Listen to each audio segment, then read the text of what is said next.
તો સરકાર છેવાડાના માનવી સુધી વિકાસની મોટી મોટી વાતો કરે છે, પરંતુ વિકાસ હજુ આદિવાસી વિસ્તારમાં નથી પહોંચ્યો। છોટાઉદેપુર જિલ્લાના નસવાડી તાલુકાના અંતરિયાળ વિસ્તારમાં આવેલા કુકરદા ગામમાં 5000ની વસ્તી છે। છેવાડાના વિસ્તારમાં રહેતા ગ્રામજનો માટે રસ્તાની કોઈ જ સુવિધા નથી।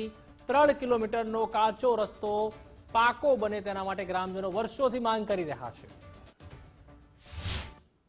એકવાર રજૂઆતો કરી છે, ધારાસભ્યને રજૂઆત કરીએ છે, સરપંચને રજૂઆત કરીએ છે, પછી અધિકારીઓને પણ કહી શકીએ છે કે અમારા કુકરદા ગામનું ડૂબતા ફળિયા માટે બહુ તકલીફ છે આવવા જવા માટે। ચોમાસામાં પણ નિશાળે જતા હોય છોકરા, એમને માટે ભાઈ ક્યારેક તો નિશાળે છોકરા જઈ નથી શકતા, કેમ કે કોતેડા આવી ગયા હોય એટલે છોકરા પાછા વળી આવે છે। અને નિશાળે ગયા પછી વરસાદ પડ્યો હોય તો અમારે નિશાળે લેવા જવું, છોકરોને ઉશ્કેર લાવવું પડે છે। એવી પરિસ્થિતિ છે અમારા ડૂબતા ફળિયામાં।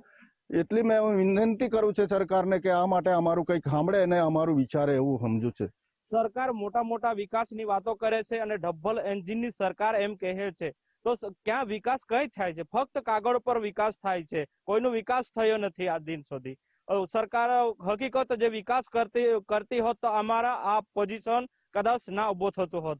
અને આ વર્ષો પહેલા મેં તો હું કહું છું કે 19-20 વર્ષ પહેલા મારા ખુદની મમ્મી પણ એ રીતે મરી ગઈ હતી અને મેં સાક્ષી છું।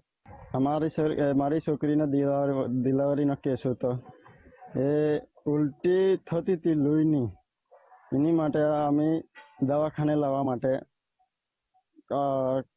બે હાથે પકડીને લઈ આવ્યા। 2 કિલોમીટર જેવું 2 કિલોમીટર જેવું લાવીને પછી અમે ખાનગી ગાડી કરીને લઈ આવ્યા છે સરકારી દવાખાને ગઢીસર।